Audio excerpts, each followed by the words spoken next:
I owe you an apology. I buried the lead.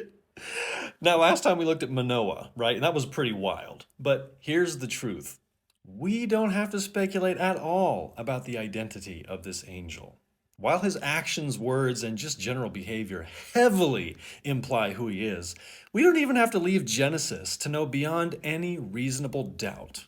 Because he straight up tells us in Genesis 31, while he's speaking to Jacob, the angel says, I am the God of Bethel, where you anointed a pillar and made a vow to me.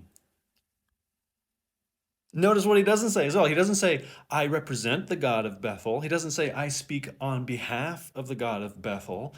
There's no, thus says the Lord. He simply says, I am the God of Bethel.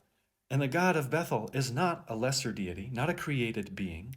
The God of Bethel is Yahweh, the same God who appeared to Jacob in Genesis 28 at Bethel, the same God who received worship, the same God who made a covenant promise to Abraham, Isaac, and Jacob. This angel doesn't introduce some new God. He identifies himself as the God that's already known. So at this point, the Bible leaves us with basically two options.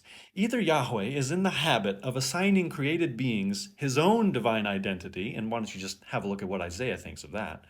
Or the angel of the Lord is not a created being at all. He actually is God, and yet somehow distinct, appearing to his people in a way that they can survive. And next time, we'll take this pattern into more Old Testament passages. You didn't think I was done with it, did you? And then we'll go straight into the New Testament, where we'll see whether I'm making this up or whether I'm just repeating what the Bible has been saying all along.